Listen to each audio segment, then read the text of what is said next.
So tell me a little bit about the different disease states. So we spoke a little bit about this before, about the different areas that you're interested in making an impact in terms of the therapies, the need in the world compared from oncology to malaria. How do you choose and just tell us about that aspect of your life when you're.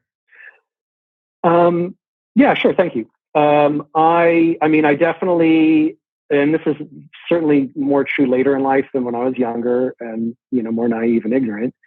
But, I definitely appreciate, that I got a good education, that I got to live in a place where my needs were taken care of compared to most people on the planet.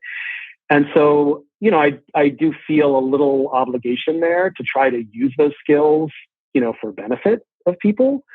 And if I'm going to be involved in biotherapeutics, I'm going to try to focus on things where I think there's, unmet need, which is the cliched term for, driving decisions in healthcare overall. And it was pretty easy to make that case for infectious diseases. We certainly have the science to cure a lot of infectious diseases out there or treat them well, but we don't, and that's mostly an economics issue. Whereas, say, in neurodegeneration, it's the other way around, I think. I think the unmet need is not being met because we really don't know the science yet of how, cells and molecules can get into states that cause Alzheimer's. We really don't. And so I've been really lucky to be able to work on, both of those kinds of problems that aren't really advancing as fast as we would like because the science isn't there yet and our understanding isn't there yet. And that's an interesting challenge. Unfortunate for a lot of patients, but a real challenge for people that want to try to find treatments and cures. And I've gotten to work on infectious diseases where the science is pretty much there for a lot of potential treatments and cures, but the economics isn't. And I was lucky enough to have a funding source, the Gates Foundation, to help with that work.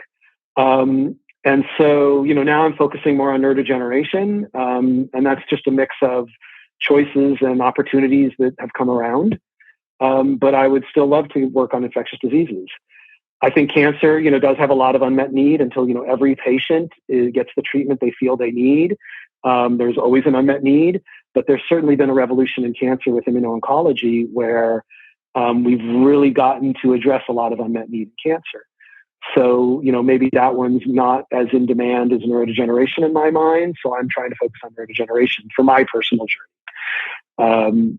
But certainly, anyone who is trying to help patients in any disease, I think that's an ethically noble cause in general.